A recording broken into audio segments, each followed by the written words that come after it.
And now, you're tuned into RBLR, the home of Tampa Bay's Reveler Sports.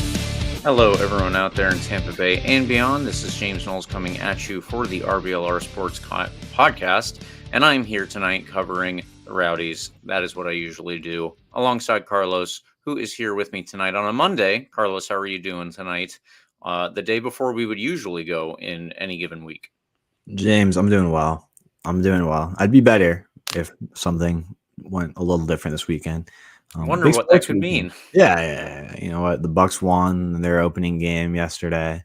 I went to the game. It was a good time, good crowd. USF had a big game against Bama, and they hung in there. Ecuador played a really boring game against Brazil and lost 1-0. Surely they won't disappoint us tomorrow against Peru, but we will see. James, I got something here for you. Check this out. Hold on. James, you know what this is? I believe that is a globe. I just don't know the year. This is a globe. Somewhere on here, there's a little city called Colorado Springs, somewhere around there, right? That's where the Rowdies played this weekend. Take a look at this entire globe, James. No matter how long you look for it, you will not find the Rowdies defense from this past weekend. Oof. Where were they to be found, James? Where were they? Got them. Everyone who is not watching on YouTube, by the way, you just missed out on a very good visual gag. Oh, yeah. You missed out. That was a good bit, James, right? I like that. Yeah. Audio listeners, there was a globe, and I made a funny joke, and you missed out by not watching the live stream. That being said, James, that's how I felt about this past game against Colorado Springs Switchbacks FC, which we'll talk about here in just a moment. But, James, before we do any of that, before we talk about where in the world our back line was, how's it going in your neck of the woods? It's going all right. The U.S. also lost this past weekend, the senior men's team, but I wasn't too worried about it because this is an experimental squad. We don't have a full coach yet. And I mean, it's obviously not good to lose, but there are worse losses out there than this one. Like one that you and I might be talking about shortly. I guess that's probably a bad segue because it's all very negative stuff, but we might as well just get into it here. This past weekend, the Rowdies were beaten pretty handily, 4-2 away to Colorado Springs Switchbacks, the place noted on Carlos's globe just a few seconds ago. In our own standings, no one got any points because we all predicted better results than this.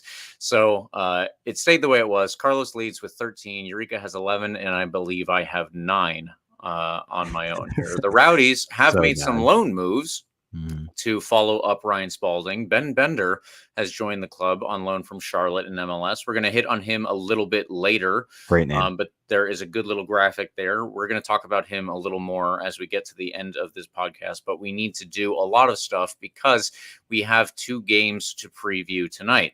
Oh, yeah. Before I do that, though, I would like to say, please come join us at RBLR's next watch party. It will be Saturday, September 21st, and it starts at 6:45 for a game that itself starts at 7:30. Naturally, as we do all these ones, we will be going back to Berry House Beer Company off the Ybor Strip. So please come join us there. It is a great brewery, legitimately has award-winning beers. We say that every time because it is true. These are not awards pulled off of a Cracker Jack box on the internet. These are international beer competitions that they have won. So please come take part and taste some of those beers. There will be a halftime swag giveaway and specials on pictures of that award-winning beer. Plus, you get to see our actual faces actually in person. That's pretty cool, right? You don't even have to see our visual bits via the interface of YouTube or Instagram or wherever you are. But please come join us. And if you are liking this show, whether you're listening to it, watching it, or whatever, please subscribe to us on whatever podcast platform you're using. And of course, please interact with us further on social media at RBLR Sports, whether that be Instagram, Twitter, TikTok, Facebook, Threads, wherever. Please come join us. We enjoy the interaction. Carlos, let's get into the quick recap here, and we'll start with the lineup. James, no surprise in goal. Jordan Farr was back there with Eddie Manjoma. Jordan Doherty making his return after a brief little injury back in the back line. Blake Bodley, second game in the row, I believe, right? Blake Bodley back there on the back line. Who would have thought we'd see him get a couple games as a defender? Yeah. He's got that wing back role naturally to him, but an outright defender, not what I expected to see Bodley doing at this point in the year. Obviously, a bit of injuries. Guillen was back on the bench, though, so that's good to see. Kleeman was on the bench as well. So we got some defenders in there. But nonetheless, Nielsen went with Bodily on that back line and kept Manjoma back there, where he's done a pretty good job this year, though he had his moments, certainly, this game. Pacific Nyangabire was in that wing back spot. No surprise there. Spalding had a bit of a quieter game for him than we're used to seeing in the attack. In that left wing back spot, Louis Hilton, Crisostomo made that dynamic duo in the middle with Manu Arteaga and Cal Jennings up top, supported by Joshua Perez, making his return to the starting lineup after coming off the bench recently. Cal Jennings missed a close one in the first half, and that's about as good as it got for the Rowdies in that first half. After that, James, we talked about this before the podcast. This was something I had to go back and watch. I was watching the USF Bama game that night. Can't say I'm too pressed that I didn't watch this one. That first half was not a fun watch. Switchbacks took a 2-0 lead, very comfortable 2-0 lead going into the half. A couple pretty well worked goals on their part. Hunt got the first goal and McGee got the second. Pretty easy for them. Surprised that one of those goals didn't go down as an own goal. I can't remember if it was the first or the second one that took a deflection off the Rowdies defender there, making it very difficult for Jordan Farr to get back to. Nonetheless, easy enough for Colorado to go up 2-0, controlling this one. They doubled up that lead very quickly after halftime, James. Very quickly. In the 47th minute, Dylan, and in the 53rd minute, Hanya again. 4-0 to Colorado Springs in the 53rd minute. That's game over. Very rarely you can have a team come back from 4-0 unless you're Birmingham Legion in the Open Cup. Very, very impossible. I don't like it. The game was over. We're playing in the altitude. Certainly wouldn't blame anyone if they tuned out of this one and turned over to the USF game at 4-0. That being said, Leo Fernandez got a goal. It's good to see him back, kind of getting in form. Obviously, he wasn't happy about this one. He got his goal. I love this guy, man. He's immediately jogged back to try and, get the team back into it. And it worked somewhat. Damian Rivera got another goal 5 minutes later, but the Rowdies win somewhat of striking distance with 10 minutes to go. We've seen 2 goal comebacks in the last 10 minutes of games. Shout out Lucky M. Kosana against Louisville a few years ago.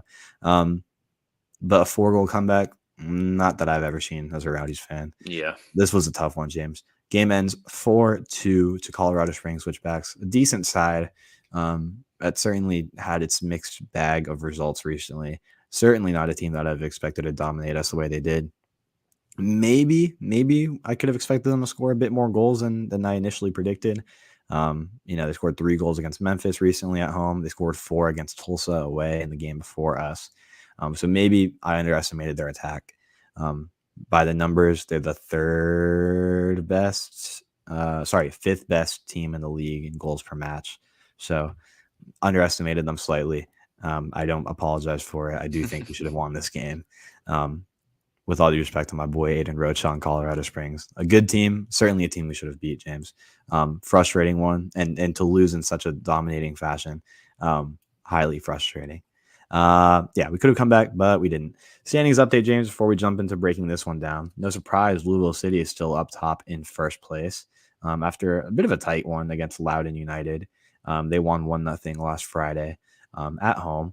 Charleston Batteries behind them with 56 points. Sorry, Louisville has 59 points. Forgot to mention that. And we are in third place, 13 points behind Charleston, James. 13 points behind Charleston. We have 2 games in hand, though. Best case scenario, we're behind 8 points with 6 games to go. We would still need a bit of a collapse from Charleston in the last 6 games of the year on their part to make up ground on them. Yeah. Louisville would have to have a historic collapse, throw first place out the window if anybody was still holding on to hope. Good for you. But as the optimist on this podcast, I think, James, I think I'm ready to throw in the towel on that one. Yeah. I think what we're looking at this year is holding off Detroit, who's in 4th place, just 4 points behind us. They played one more game, and Indy 11, who is sitting on 37.6 games behind us. 26 game played just like us. Rhode Island making a bit of a climb up, 37 points from 27 games as well. So some interesting movement in the East. Certainly going to be something to watch kind of in the middle to lower part of the playoff race. There's some races to watch there with Pittsburgh catching up, Birmingham in the mix still, and Loudoun United, humble Loudoun United, somehow still in the mix for a playoff spot if they get a few good results here. Good for them. Even North Carolina is 1 point behind them. So, top of the table seems to be pretty defined, James, but keep an eye on that middle to bottom part of the playoff race. Some interesting teams could make a run in there to get in. Not that they'll beat Louisville or anything in the first round, but hey, they'll make the playoffs. Out west, New Mexico United leads 51 points. They're ahead of Sacramento by 10 points, who has 41 points. Colorado Springs with this win, huge win for them, huge win, ties them over Sacramento on 41 points, despite having played 2 more games. Oakland still making a quiet run up to the top, 40 points from 27 games. Memphis, again, another team that's having a pretty good year quietly, 39 points from 27 games. And Las Vegas, another one that I didn't think would do anything this year, James, sitting in prime playoff spot, 6th place, 38 points. Phoenix right behind them, and Tulsa sneaking in somehow after their somewhat miserable year. They're hanging in there onto a playoff spot in 8th place. Okay, James, sorry for rambling here about the standings. There's just some interesting stuff to keep an eye on in these last few games of the year. Again, keep an eye on the middle to bottom portion of both of these playoff races. Some interesting teams could sneak in here. By the way, San Antonio, really down year for them. I forgot to mention them. They're not doing great, down in 10th place. Okay. Lots of storylines there that we can talk about towards the end of the year when we do our big little recap. More importantly, James, let's talk about this one in Colorado Springs. Up in the 6,000 feet. Is that right? 6,000 feet? I think so, yeah. Colorado Springs. Home of the Air Force Academy. Home of flying soccer balls. When the air is thin, the ball travels way quicker. But that was clear on a couple of these shots, James. Colorado Springs felt like they took advantage of that. Jordan Farr seemed to be maybe a little surprised by the pace of some of these shots. Led to a couple great opportunities for them, and certainly one long-range goal for them. I think it was a second goal. James, tell me how you saw this first half breakdown. Let's start there. Oh, didn't even mention the Robbie Nielsen thing, by the way. I have no clue what happened there. Don't ask me what happened. I'm going to rely on you here. That first half, James, how did you see this play out? Again, I was watching the USF game. I had to go back and watch this one later on. Didn't look entertaining for a Rowdies fan, to put it lightly. No, that is absolutely correct. And it's really unfortunate that that's the way that this one went down, because in addition to the entertainment factor and people not wanting to tune in, there's obviously also the importance of every single point that we can get at this part of the season to help us try and get a little higher in the standings each game. And I guess we've obviously done well enough that we have had such a dismal August and a dismal start to September, and we're still 4 points away from the closest team behind us. But at the moment, I don't know how many fans are focusing on that. I think fans are focusing on the terrible form that this team appears to be in. All of the different factors that are going into the terrible form, I guess, were really on display in this game, but it would be hard to point to where the Rowdies individually fell apart.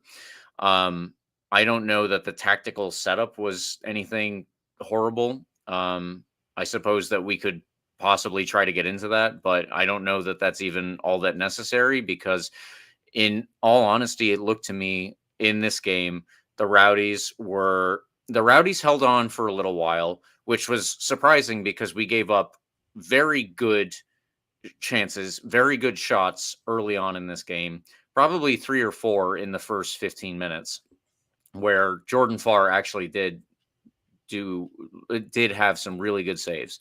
So gotta give it to him for that. That did not hold up over the course of the whole game, sadly.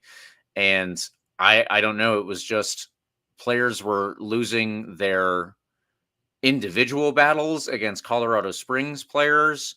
There were a lot of instances that I thought players were making kind of weird decisions, and they lost their marks.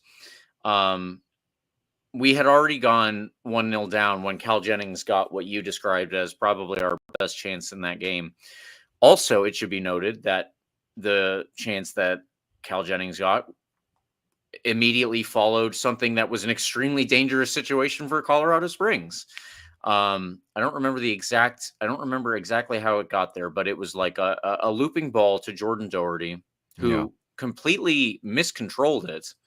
And I think it was the Colorado Springs player who picked it up after that. And Blake Bodley was there to kind of clean up after Jordan Doherty had misplayed it originally. So Blake Bodley steps in and the ball is loose. And Jordan Doherty's quick reaction in this case is just get rid of it. Just get it out of this zone. So he kicks it as far as he can. And it happens to, I don't know if he intended for this. I guess we could go back and ask, but I don't know how much point there would be at this point, considering we know the final result.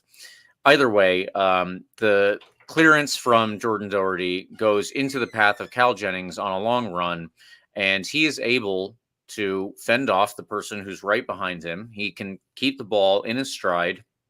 He gets himself, I think, into the 6-yard box. I don't remember if he was in the 6-yard box or at the tip of the 6-yard box. It doesn't matter because he didn't ultimately challenge the goalkeeper. He put it into the side netting, like outside netting, obviously. Yeah. So the whole play right there was a really good summary for me of what I saw from the Rowdies for the majority of the night, at least up until 65 minutes, let's say. That was two ridiculous moments right before the chance that Cal Jennings got. And when Cal Jennings got himself in a position where, Carlos, you and I would expect him to, at the very least, put it on target. You know, that's the minimum, I would say, for a player of Cal Jennings' quality, a player of Cal Jennings' obvious reputation. And he was just completely lacking any confidence to get that shot off and do something good with it. And it goes wide, and the chance goes begging. And then only a couple minutes after that, obviously, Colorado Springs goes back and they make it 2-0. Yeah. We lost our individual battles.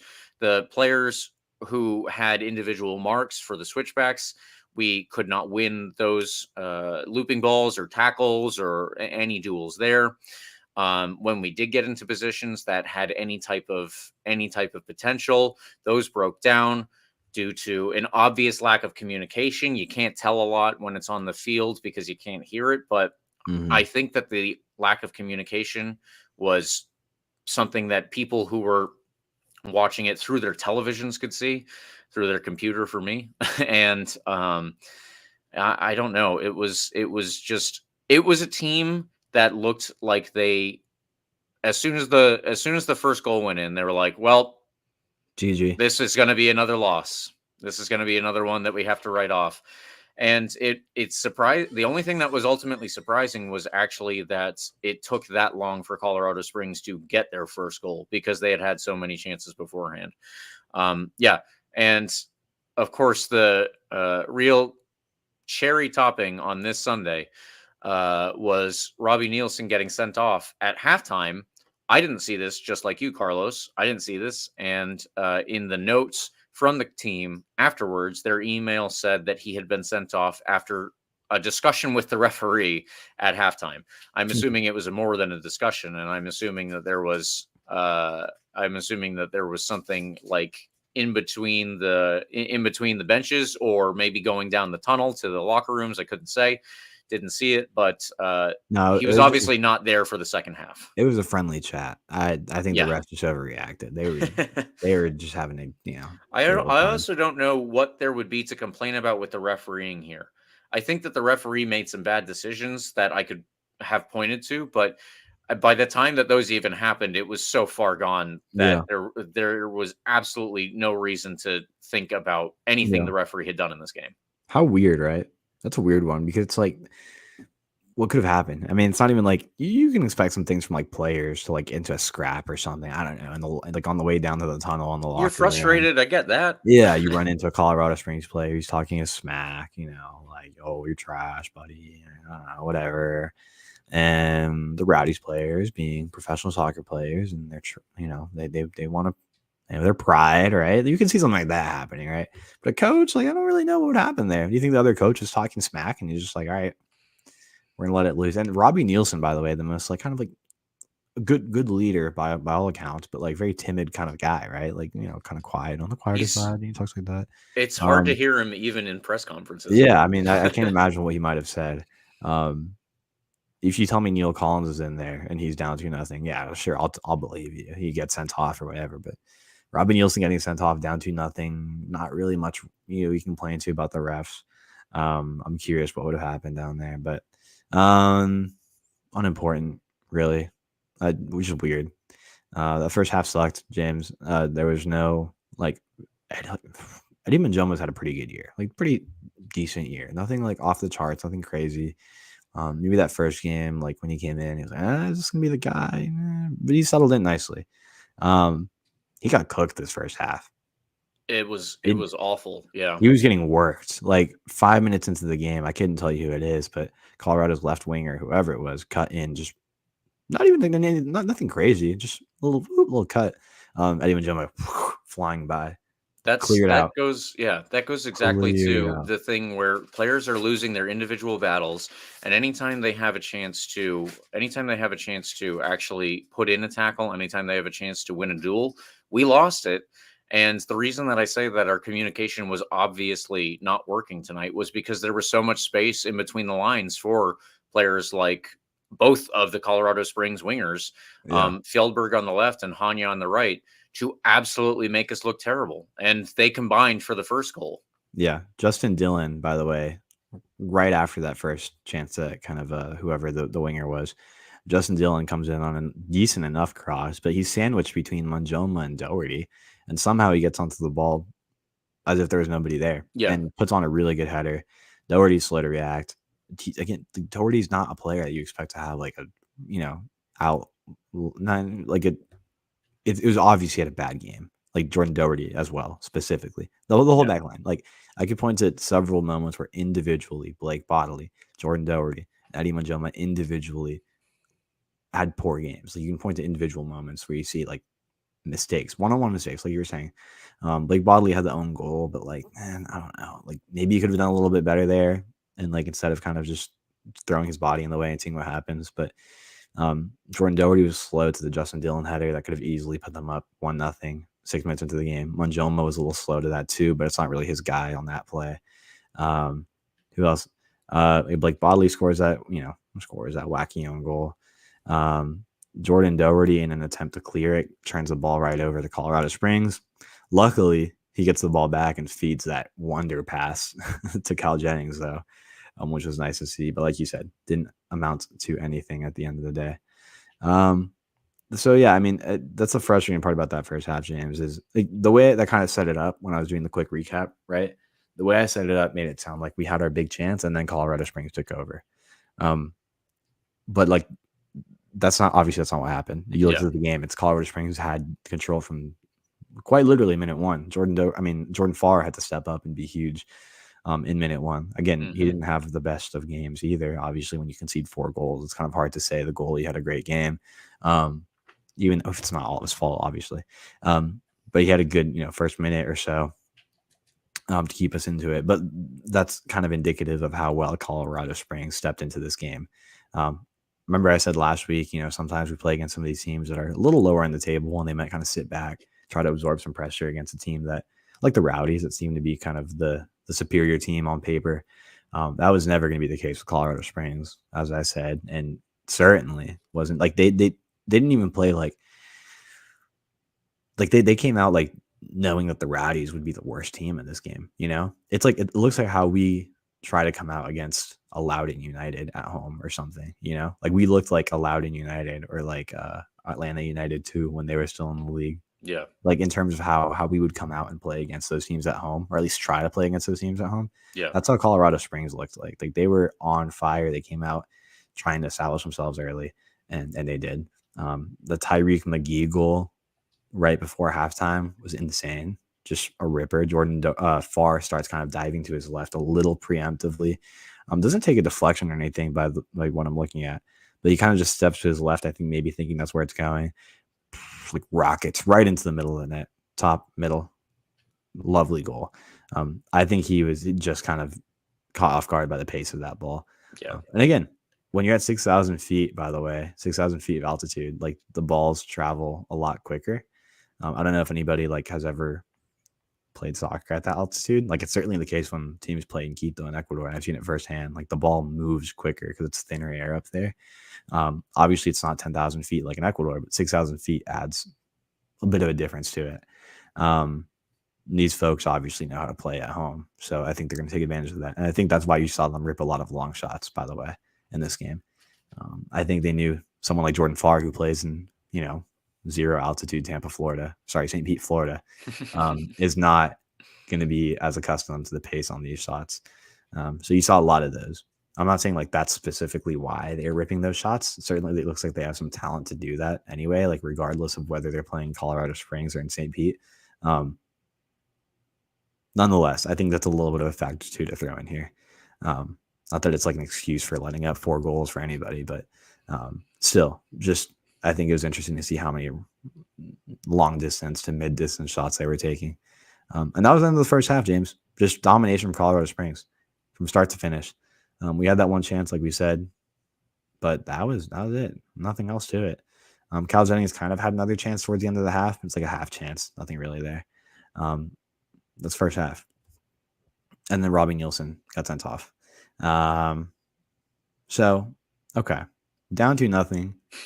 Coming out in the second half, we're like, well, okay, we're down to nothing. Attitude's not looking great. But the half came at a good time, right? Half came at a good time. We just need a break, need to reset. We're going to come out here. We're going to take this break and change the game plan a little bit, play our game, and go out there and take over when we come out of the locker room, right? Wrong. No, James, that's not what happened at all. Why did you think that? Is that what you thought was going to happen? No. It's what the hell are you thinking, James? No, they came out and scored 2 more goals. It was 4-0 by the end by like 15 minutes into the game. Yeah. Again, I was watching the USF game for I think I still had it on at this time. I got notifications that we're down 4-0 from FOTMob. You think I'm tuning into this game when we're down 4-0?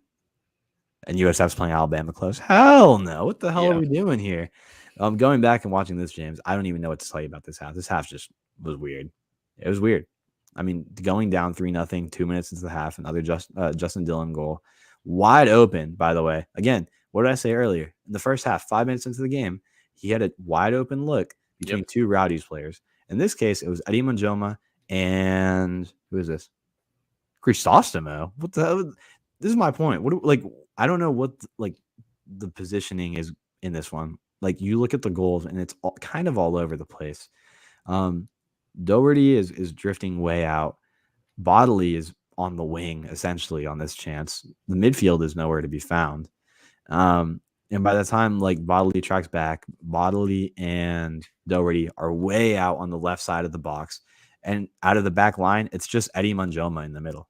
It's literally just Eddie Manjoma in the middle of the box against 2 Colorado Springs players. Justin Dillon. Oh, sorry, not Justin Dillon. Justin Dillon. That's his name. Justin Dillon and some other bum winger on the left wing. 2-on-1. If it landed on either of one, it would have been an easy goal for them. Danny Crisostomo knows that there's nobody back there, tracks back, does a decent enough job of getting back. By the time he gets there, it's too late. Justin Dillon is sandwiched in between Eddie Manjoma and Danny Crisostomo and puts in a header that has really no pace on it, by the way. And I know I'm saying this as someone that watched the game back and sees the ball from the broadcast and it's like, oh, well, that looks slow. I could save that. I'm not saying I could save that, James. I'm unathletic as hell. I'm 5'9", and my 40 time is terrible. I'm not getting to that ball. Absolutely not. Jordan Farr, on the other hand, is what? 6 foot? How tall is he? I think so, yeah. 6 foot. He gets paid to play professional soccer, right? This is what they do. This is what they practice. I'm if I'm a Rowdies fan, which I am. If I am a Rowdies fan and I'm looking at this game, I'm maybe I want a little bit more from Jordan Farr in that one too. That ball's not moving too fast.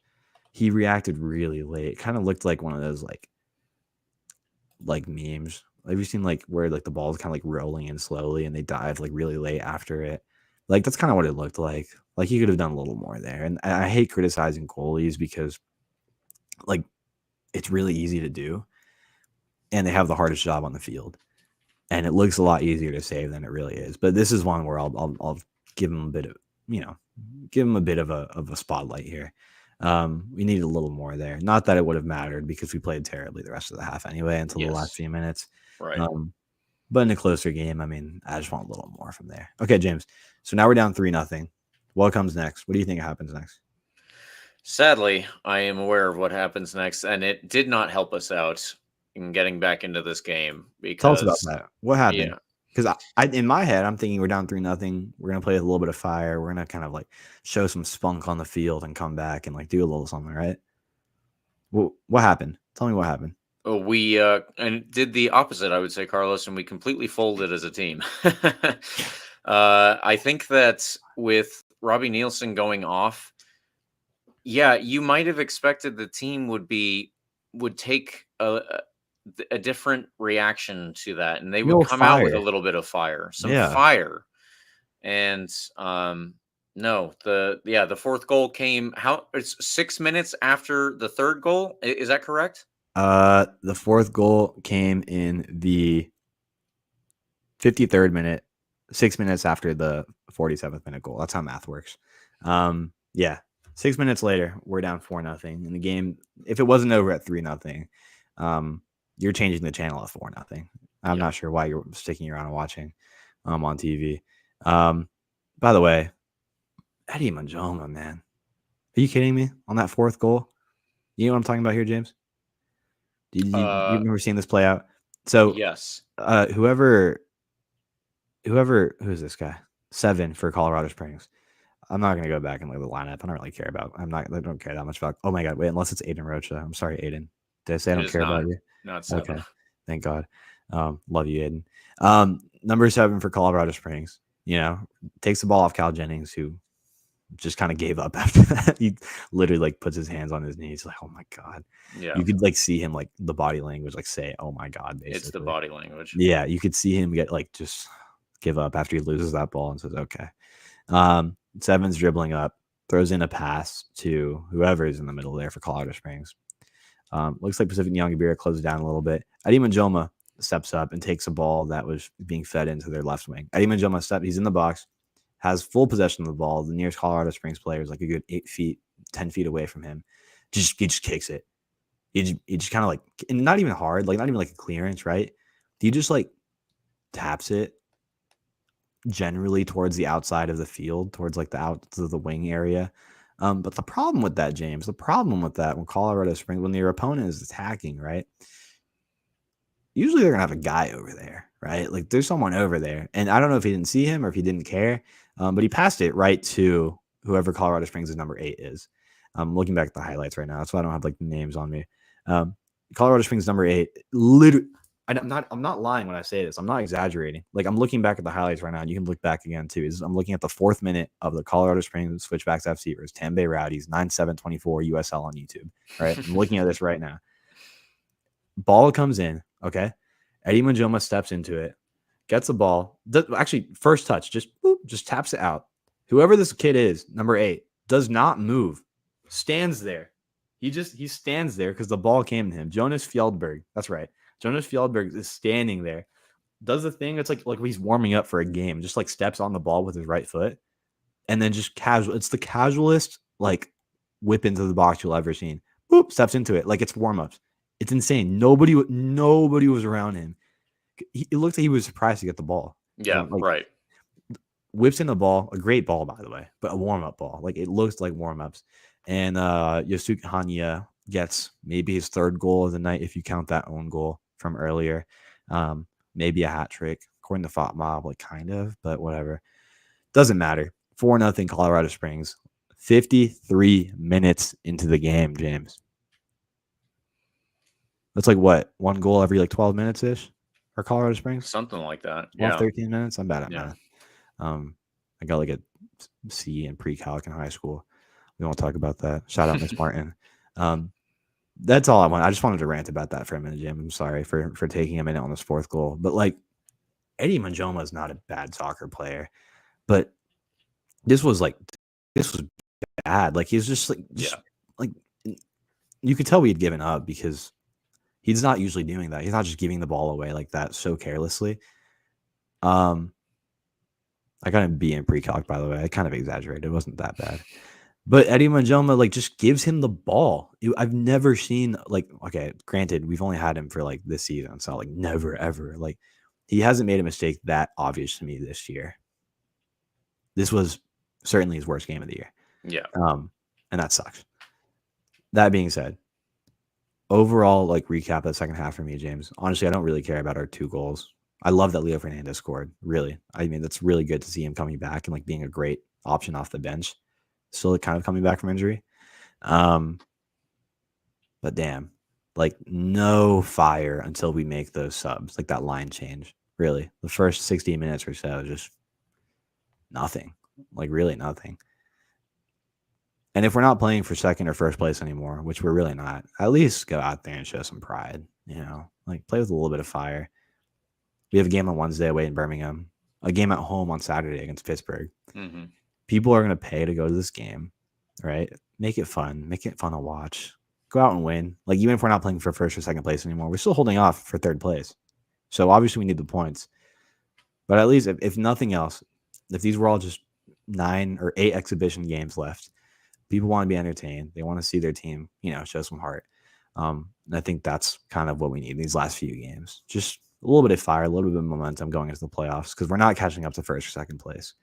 So these games are really discouraging because I don't want that to be the mentality 8 games from now when the playoffs start and we get first rounded by a team that's worse than us at home. Like we lost to Detroit just a few weeks ago. That would have been the team we played in the first round of the playoffs that week. And we got dominated by them. So if this is the mentality, like, we're in a bad spot. Luckily, there's 8 games left, so there's time to change that mentality, get some guys from coming back from injury.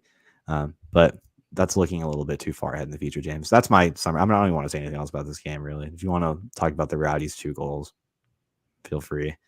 I mean, we've spent a little bit too long, I think, on this game. But, like, I think it deserved a bit of a rant, to be honest. I think a rant is definitely warranted here, and I will not begrudge you a rant. There's probably not too much worth talking about with the Rowdies' goals. As you said, Colorado Springs has, by this point in the game, taken their foot off the gas. It's 4-0. How frequently do you see a comeback from 4-0? I guess at least once this season, right? But yeah, it's just, it was, this is what I will say. I hope that this is our low point this season, because obviously we just had 2 losses at home before playing Miami and only beating them 2-0 in a cagier game than 2-0 even sounds, by the way. So we have the 2-week break in between that game and this game, which all of us assume the Rowdies are going to use to get their heads on straight, whatever those platitudes and whatever those usual sayings are that athletes are like, we need to look ourselves in the mirror. I'm sure that fans would all agree with that. So I'm assuming that they did that, but obviously they have not put themselves in the position where they're actually in a different headspace over the course of these past 2 weeks. They are still in the same headspace, and their shoulders dropped immediately. Colorado Springs came out like they knew that there was a team that was ready to be beaten, and so we were. And it's unfortunate that as soon as they did score, it looked at that point like we had almost given up. Obviously, it was very shortly after that we truly did. So I will just probably move us on to the man of the match, Carlos, if that's good with you. It's obviously going to be the case that it is not going to be anybody who started this game. It is probably going to be substitutions. And Carlos, you and I have both selected one. I went with Leo Fernandez because he got a goal and an assist in this one. And I'm assuming that similar statistics came into play when you were making your decision. Yeah, I took the easy cop-out answer. I took Damien Rivera. That's my other guy. He's had a bunch of great performances here, and you can't blame him for conceding 4 goals because he didn't. He did not. And he had a pretty good game. Maybe Maybe there's a hot take because we've seen him do so well off the bench, but maybe playing his way into a starting spot again. He's had a few starts recently. You want some energy, this is the kid to start. So I You don't just know. want something different. Yeah, if you want a little bit of energy, you want a little something, little pep in your step. This is certainly the kid to bring in. By the way, I don't want this to go overlooked either. I think Ben Bender had a pretty good debut. By the way, he had That's a good point. That's a good point. something to highlight. He had a pretty good debut. Looked very promising. I wouldn't mind if he gets a start next game again either. If we're just kind of like switching things up, he definitely earned, I think, a look for a start in the midfield. Kid looks good, man. Like he's physical, like he's very imposing as a central midfielder, which is kind of nice. You can get up there, kind of create some chances, and he did create some chances. Created one really good chance, and I'm trying to remember which one it was, but I know for a fact he had one involvement in a really dangerous opportunity for us later on. Yeah, kid looks good, by the way. Keep him on this team for the rest of the year, but maybe get him more involved while we have him on loan for a short period of time. Take advantage. Throw some energy in here. One to Howell, I forgot he got some minutes, by the way, later on in this one. Shout out him. Hope he's doing well with his family out in Colorado Springs. Okay, James, love Juan Tejada. Hope he's doing well again. But I think we can move on. I think we talked about this one a lot. Yeah. I didn't realize what minute we're on here. We can kind of run through these previews. By the way, more fun stuff other than the pessimistic stuff we've just been doing. James, September 21st, that is not this weekend, but it's next weekend. Today's September 9th. We're talking about September 21st. Your favorite podcast is hosting a Rowdies watch party again in Berry House in Ybor. Award-winning beer pitcher specials, live pregame show at 6:45. Good Lord. At 6:45 p.m. live pregame show and halftime swag giveaway. Get there with some gear from your favorite podcast, RBLR Sports, and maybe some Rowdies contributions as well. You get some free stuff and enjoy the beer at Berry House. Enjoy the company of the Rowdies family, and maybe see the beginning of a historic comeback, making up ground on Charleston Battery. We'll see. It'll be a fun one. September 21st at Berry House. If nothing else, come enjoy the company of your Rowdies family. Again, hopefully we see the beginning of a bit of a crazy comeback against Charleston at this point in the year. James, it'll be a good time. Everybody should be there. I like your wish casting that we're going to get this going on the comeback road to second place in the Eastern Conference. Man, why not? It's crazier things have happened in the USL. Like 4-goal comeback for Birmingham Legion against the Rowdies in St. Pete. So we'll see. It could happen, James. More importantly, beer pitcher specials, and you and I like beer, and so do Rowdies fans. So be there, and we'll have a good time. There we go. All right. Well, we will leave it there for the watch party for the time being. Don't worry. We're going to remind you about it several more times. Oh, we will. We do need to preview the games that are coming up this week. So on Wednesday at 8 p.m., the Rowdies will play Birmingham Legion at Protective Stadium in Alabama. Obviously, not here, which is unfortunate because that is too far a drive to make on a weeknight. Legion are 8th in the East with 35 points from 26 games played, and they are barely hanging on to a playoff spot at the moment. Big game for them. Yeah, it will be. So keep that in mind. They have also lost their last 3 games. We didn't lose our last 3 because of the Miami win, but I kind of view it as us having lost our last 3. So that's how I guess I wrote it. And I have some. I must have something latent in the back of my mind there. They have been shut out as well in each of those last 3 losses. So I guess that actually is worse for Legion. Good enough that we scored 2 in the last game. When we look at the lineup, we should see Matt Van Okel in net. He will be behind Moses Mensah at left back, Fanuel Kavita, Alex Cronale as the 2 center backs, and on loan from MLS, Derek Dodson, someone who has tormented the Rowdies in the past. All good signs there. Georgetown legend. Yeah, they will more than likely be sitting behind Kobe Hernandez Foster, Rita Zuhir, and Enzo Martinez in the midfield. If you do not know the name Enzo Martinez, it is likely that you have just become an RBLR Rowdies follower, because he is the pest of all pests, and pest is not the word that I would like to use when I describe him. Friend of the pod. Yeah, friend of the pod, exactly. They will more than likely be using Dawson McCartney and Stefano Pino or Preston Tabor-Tadaka up top. Prosper Kasim could also be one of those starting attacking players. Stefano Pino leads this team with 6 goals. Enzo Martinez and Tyler Pasher each have 4 goals. Tyler Pasher hasn't played the last few games. I'm assuming that he's injured. I haven't seen anything official from them, but he has not been available. In all honesty, I'm just going to hope he at least misses one more game, which is this Wednesday, because we don't we don't need that right now. It's a huge loss for them. Yeah. Yeah. He and Dawson McCartney lead in assists as well. He and McCartney and I believe Kobe Hernandez Foster are the main creators for this team. They do the chance creation, obviously. So shutting Hernandez field will be important for us. Whether or not we have the capability to do so at the moment is up in the air. Obviously, our pressing game is probably going to be just as confident as any other aspect of our game. And so I just can't say that I am all that confident in our ability right now. And I say our as in the team. I am not obviously contributing to that, but I do wish that the players have some sort of ability to change their mentality between yesterday, Sunday, and Wednesday, when they will get this game actually going. It's going to be very interesting to see how that goes, because Birmingham Legion are also in a sore spot at the moment, and I just don't know. I don't know which spot is sorer between these two teams. It's very weird, and I'm not describing that well, apparently. But as it stands, it will be a meeting of the 2 worst form teams in the league. That's the best way to put this. And I wrote shrug. Predictions, Carlos. I guess we might as well get into it. What is your prediction for this one?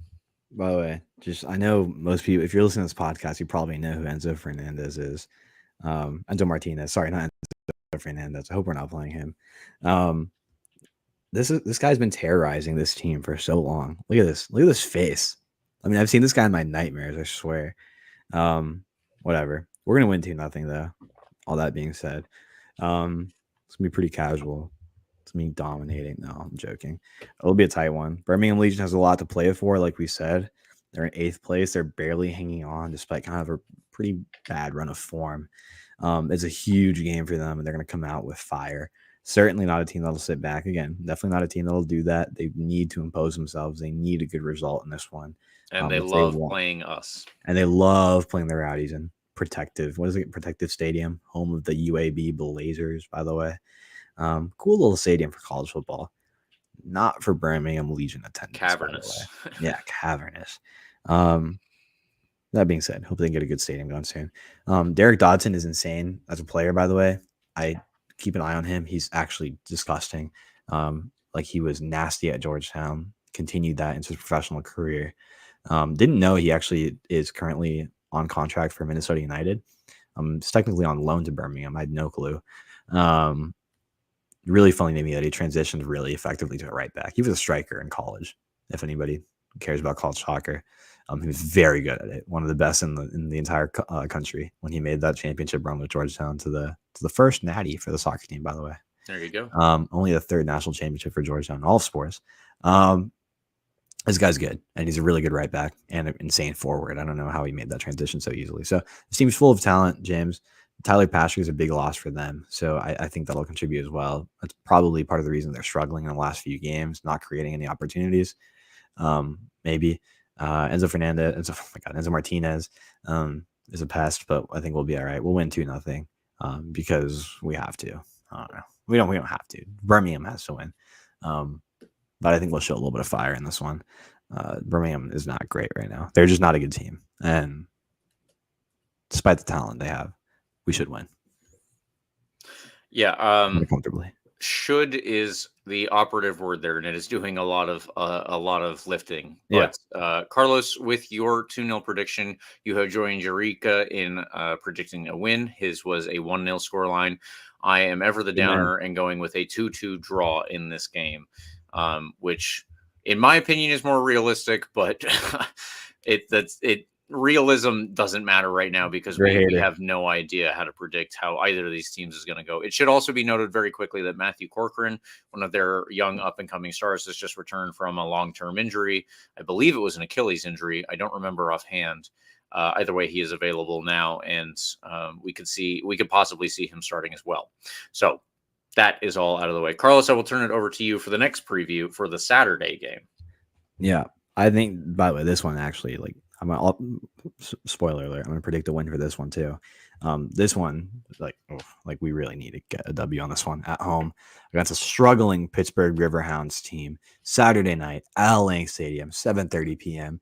You will be there. I will be there. Collective you. James will not be there. He'll be supporting the Tampa Bay Sun. Sorry, no, you won't. You're going to be in Chicago. Oh, we're going to miss you, James. Tampa Bay Rowdies, Saturday night, Pittsburgh. Not in Pittsburgh, in St. Pete. We're playing the Riverhounds at 7:30, and you should be there. Pittsburgh are in 7th place. They're one spot above Legion, so a little bit better. They're both tied on 35 points, but Pittsburgh has played 2 more games than Birmingham. So, again, big game for Birmingham on Wednesday. Certainly, maybe even a bigger one for Pittsburgh on Saturday. They're going to need to come out and get a good result against us. But that being said, their recent form is pretty mixed. Hasn't been particularly great, but not terrible either. They're technically unbeaten in their last 1, 2, 3, 4, 5, 6, 7, 8, 9, 10 games. If you look at that, it's a very underwhelming unbeaten streak, by the way. There's a lot of draws. We're talking about 1, 2, 3, 4, 5, 6 draws and 4 wins. Oh, wait, no, 5 draws, 5 wins. Yeah. Okay, so not actually a pretty good run of form for Pittsburgh, who started the year really poorly. I think it's this last pretty decent run that's kind of gotten them back into the playoff mix. But yeah, a weird, very quiet 10-game unbeaten streak. So certainly looking to break that in St. Pete. They did beat Birmingham Legion 3-0 on the road. They went to Indy, a very tough team to play against on the road, but we somehow beat them and then dropped points to really bad teams. They went on the road and tied 1-1 to Indy. And then they played Rhode Island FC at home, who's been in pretty good form. They played Pittsburgh hosted Rhode Island and won 2-0 against them. So pretty good run of form-ish.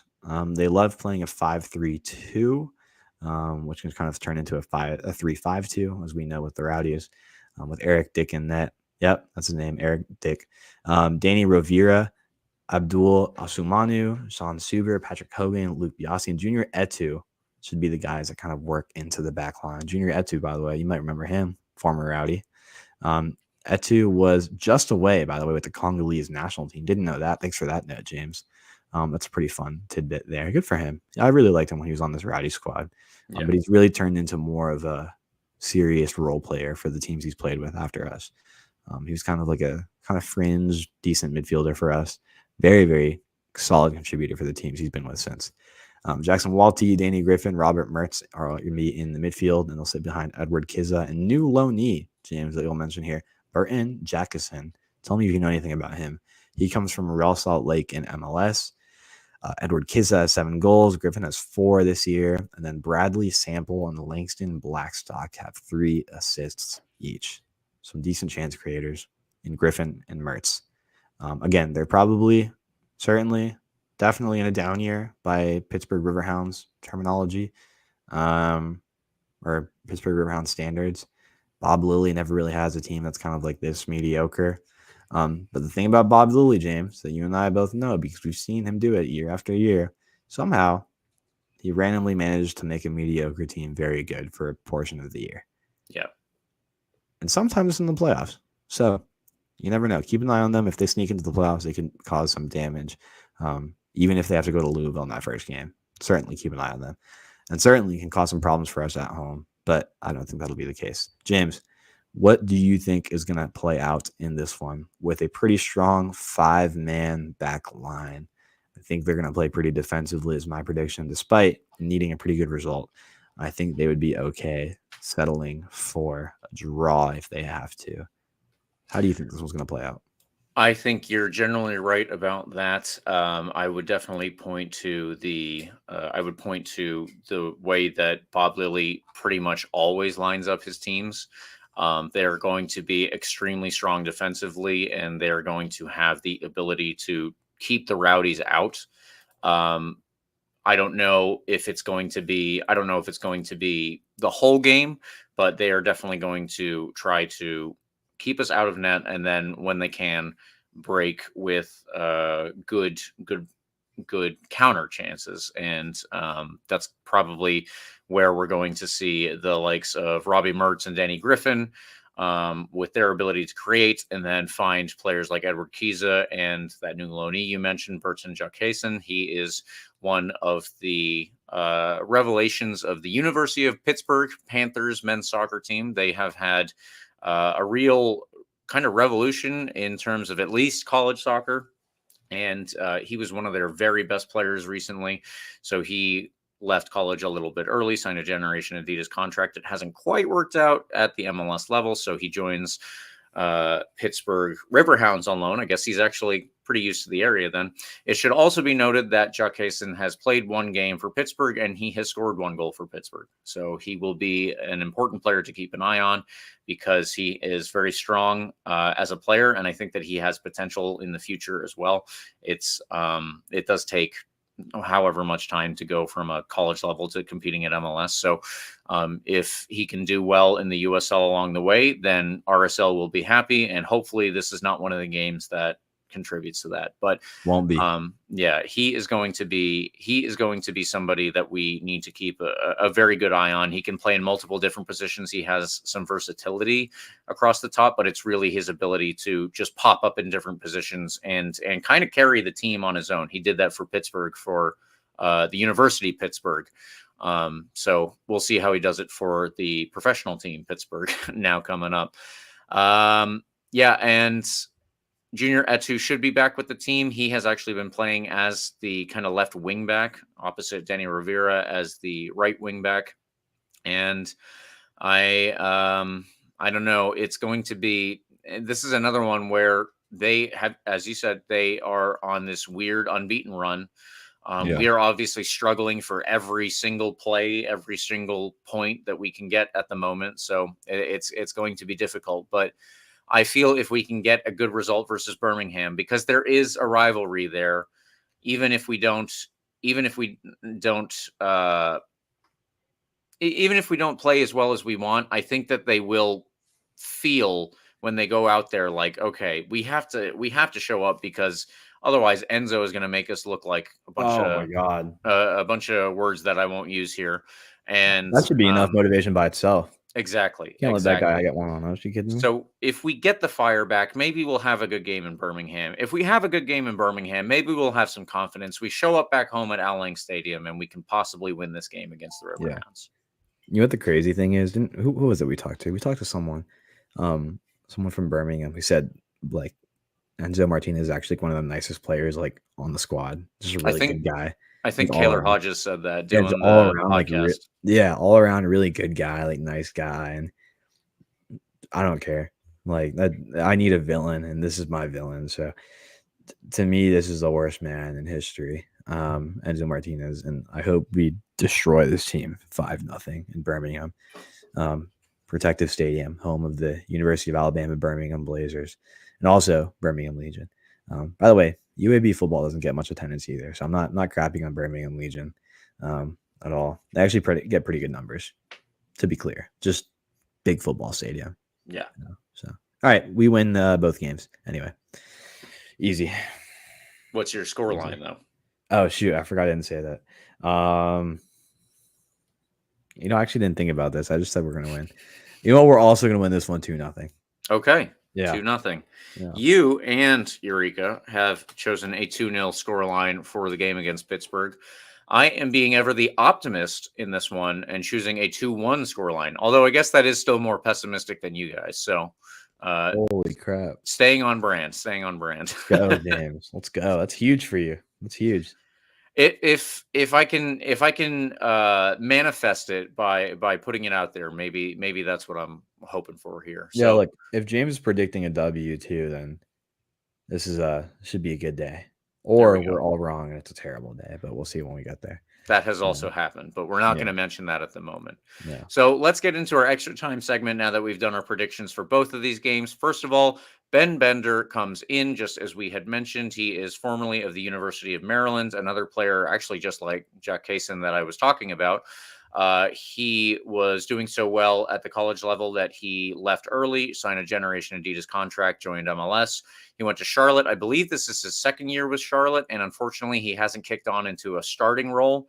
I guess that he is playing less this year than he was last year, so they decided it would be best to send him out on loan. In all honesty, I think that we have a pretty good player on our hands. I liked him a lot when I saw him playing for University of Maryland. I think that he has a lot of potential, and if that means that he just needs more playing time, hey, let's give it to him. Let's give him some playing time. For the love of the Lord, let's give him some playing time because we need it right now. So that's the Rowdies team news. I do want to also talk about this really quickly. Nick Markanich just hit 25 goals this past season. That is the record for...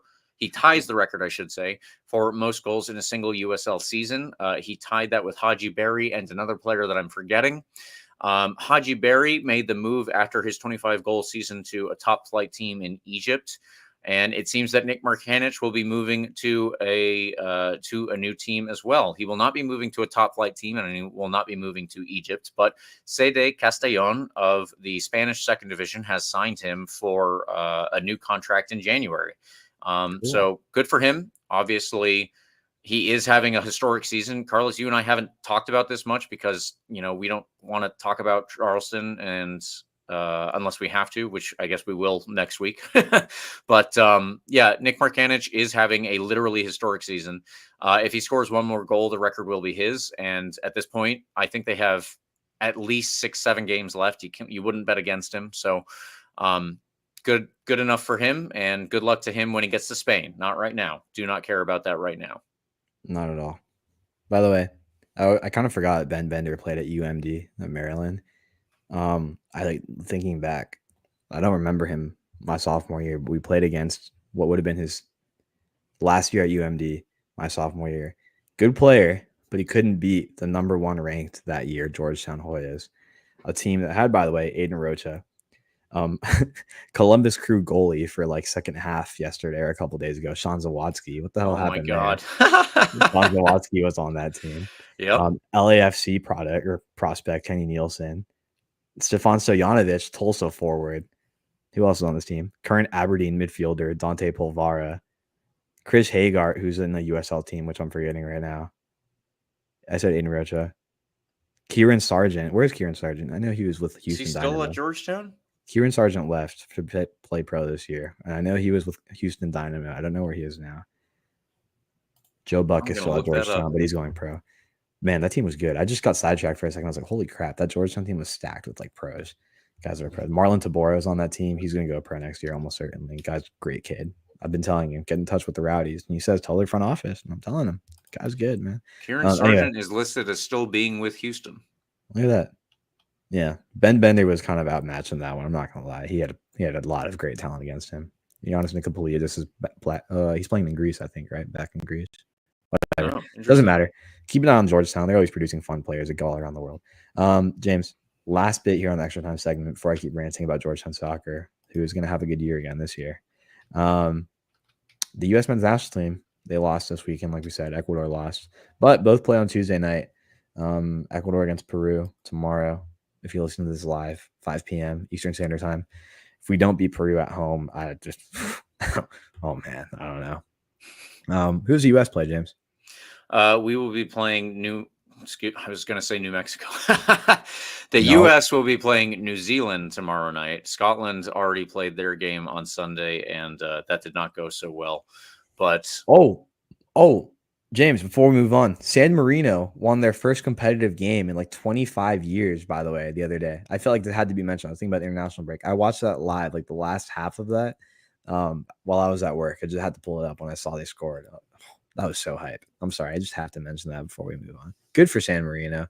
They play against Andorra, I think, tomorrow. If they win, they're atop of their Nations League group. That would be over the top. There's a very like plausible scenario where San Marino can win their next couple games against Andorra, very bad team, obviously. and I think Gibraltar, who barely Yeah. beat Liechtenstein. Like, there's a possible scenario where all the other Nations League teams that win their divisions are already in the World Cup, and that means San Marino, as the last non-qualified team, would sneak into the World Cup if they finish in the first place. So keep that in mind. I know that's insane and still not possible, probably, because they've only won one game in 30 years. But hey, I just felt like we should put that on everybody's radar. San Marino to the World Cup. Book it. If you do want more info on San Marino, please check out the Sweeper podcast. That is my go-to podcast for all the obscure soccer stuff, and I absolutely adore it. They are diehard San Marino people, so good for them. Yeah, definitely check it out there. But I think that actually does it for us tonight. We have talked about the Rowdies. We have talked about the previews. We have talked about Barry House. We have even talked about San Marino. What more could you ask for in just one evening? Thank you, listeners, for tuning in. We appreciate when you do. And please follow RBLR Sports on Instagram, Twitter, TikTok, Facebook, Threads, anywhere at RBLR Sports. I'm mostly on Twitter myself. If you would like to get at me, that is at RBLR James K. What about you, Carlos? At Carlos GPA 10 on Twitter. It's a thrilling time for Tampa Bay sports, James. So many things coming back. The Bucks look good. The Sun are playing. USF looks like they're set to have one of their best seasons since the Quentin Flowers years in 2017, 2018. It's going to be a fun ride, James. There we go. Like and subscribe to our podcast as well. You can get the full experience on YouTube, where you can see Carlos's fantastic globe gags. I don't know what else we're going to do. Carlos, you got to fit more. I'm not a funny comedic guy, James. You are now. You have become that. This is real stuff, James. Where is the defense? Someone look, please. I can't find them, James. Carlos, you need to plan more globe gags for the future. That should be the new RBLR Rowdies thing. I'm running out of bits. I have like things around my room that I look for. I'm like, what can I say? I'm running low. I have a baby Yoda toy over here. Maybe we can incorporate that somehow next week, James. I think they should all be globe based. That's just my opinion. All right. Yeah. All right. Down. Game. Yeah. So if you would like to see that, check us out on YouTube. If you're disinterested for some stupid reason, you can also listen to us on all of the podcast apps. So we are on Spotify, the iHeartRadio app. We are on Apple and Google Podcasts. We are everywhere. So please, folks, check us out and watch out for the globe. It will be in every podcast here on out. That's what I'm saying. Yep. Use your virtual reality headset. I don't know how that would work. I'd be really uncomfortable seeing my face that close up. I'm sorry for anyone who tries to do that. James, for another week of content and for another San Marino propaganda week, come on, you Rowdies.